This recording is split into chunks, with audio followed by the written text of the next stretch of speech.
Claudia Sheinbaum asume el 1 de octubre la presidencia de México. Entre los desafíos económicos que enfrenta está el control de la inflación e impulsar la inversión privada. ¿Cuáles son las perspectivas y qué debe tomar en cuenta el nuevo gobierno en la agenda económica para impulsar el crecimiento en México? Lo analizamos.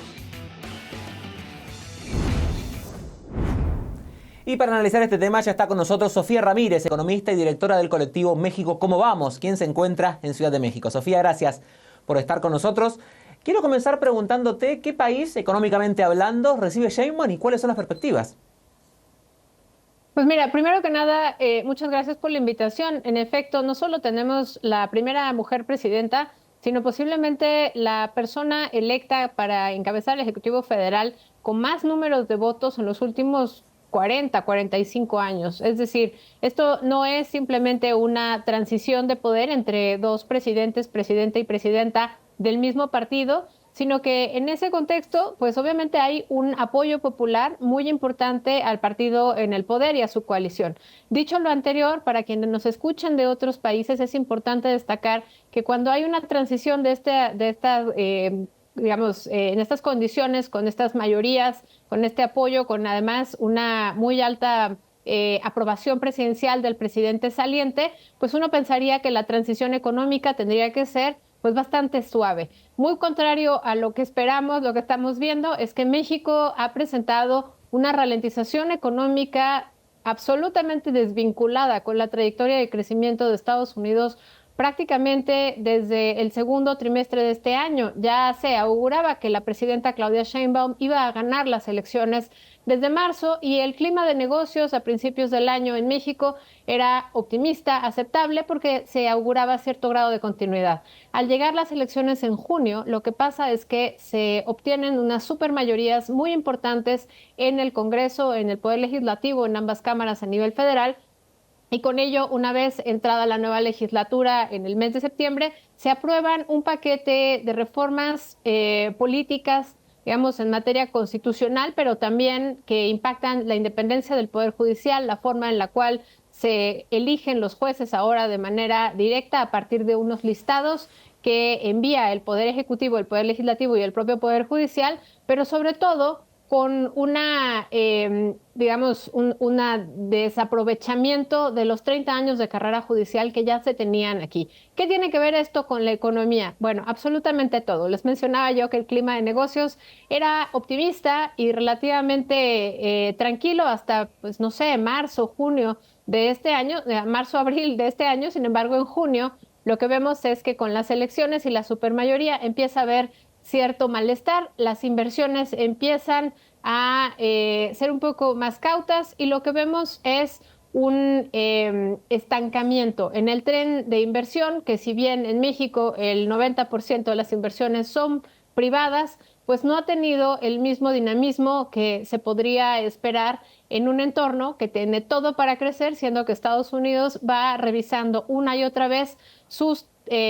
tasas de crecimiento a la alza. Es decir, mientras México se estanca en el crecimiento económico, como ha venido pasando desde el último trimestre de 2023, Estados Unidos parece no tener un landing. Esto en el tema mexicano pues se traduce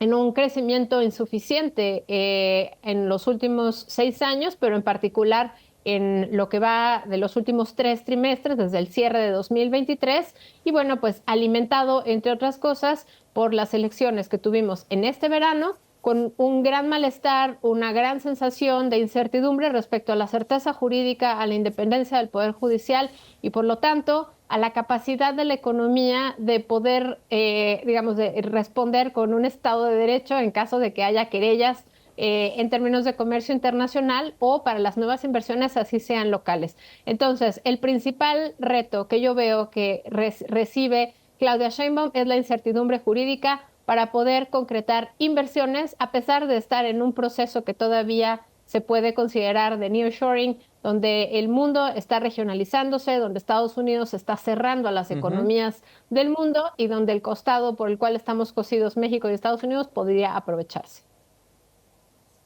Sofía, quería preguntarte justamente, aprovechando vos mencionabas el nearshoring y también la relación con los Estados Unidos, ¿qué puede pasar a partir de la reforma judicial y de esto que estamos hablando con la inversión extranjera en México y también con el nearshoring, que era una de las grandes promesas?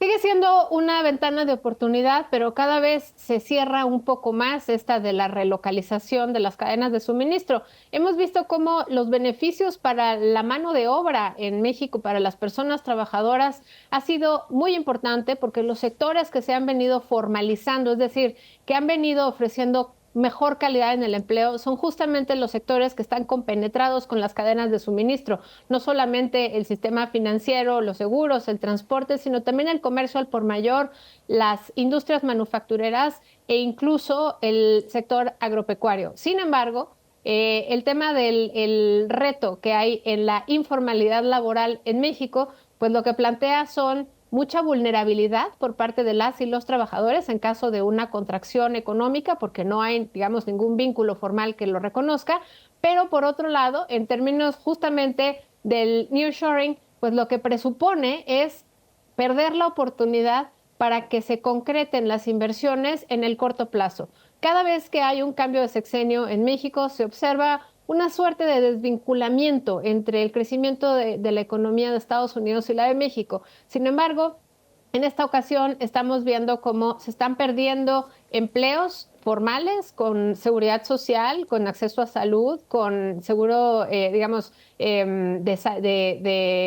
pensiones y demás. Pero pues esto está ocurriendo, digamos, de manera previa incluso a que se concreten